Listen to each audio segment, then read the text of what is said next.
Great to chat with you. Thanks so much for being available to talk with us about your PBS Arts hosting stint. What I got most out of watching your episodes with Steele and with Jimmy Kimmel was just how much you genuinely enjoyed talking to them. Like sometimes you can, I think, with some interviewers you can see like, oh, they're just waiting to get to the next question, but you really wanted to hear what they had to say and really engage with them, and I thought that was really lovely to watch. First of all, thank you very much. And second of all, it is a pleasure to be here and to chat with you about this. I have never, this is a whole new arena for me. Mhm. And one of the things that I thought the major component is listening. And I had a bunch of questions that were written for me. But I found when you really actively listen, all the questions present themselves. When I was interviewing Seal, the technician, one of the crew members, put a guitar in a guitar stand next to him. Mhm. And in the beginning, he said, I don't know what that's for. I'm not going to play it. And I said, well, then it's just set dressing and don't even worry about it. And as we spoke, and I asked him about songwriting. What comes first? Where does he hear it? How does he feel? He said, well, and he picked up the guitar, and all of a sudden, 4 feet from my face is this classic, iconic Seal voice coming. And then I just said to him, excuse me, do you realize that you're playing the guitar upside down?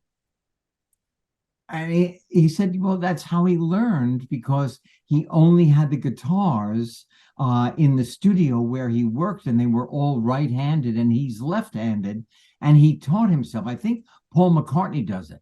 Mhm. And he started to play and to sing, and my mind was blown. And he's got quite a story. He's quite a powerful person. And I wanted to know. I thought, you know what, I'm going to go for the gold. And I said, I'm so interested in your scars. Mhm. I have heard over the years that they could possibly have been ritual. And he said, nope. And then he told me when they developed, how they developed. And then we talked about that for a while. It was amazing.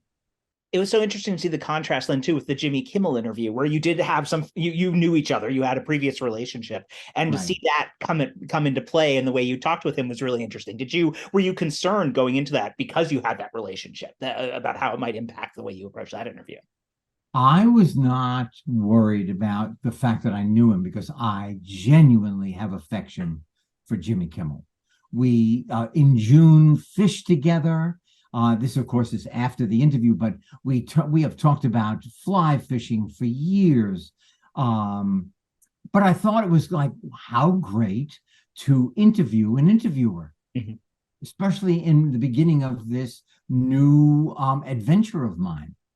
I think it's so important. I think more than ever to have conversations between artists about art and life and how you the inspiration behind it. I think there's that hunger for that among young artists, especially. How do you hope this speaks to them? How do you hope to You encourage the know next what? generation? You just answered the question. Exactly what you said is the truth. Not only that, but as a seasoned professional, you listen and you go, oh my God, I know that feeling.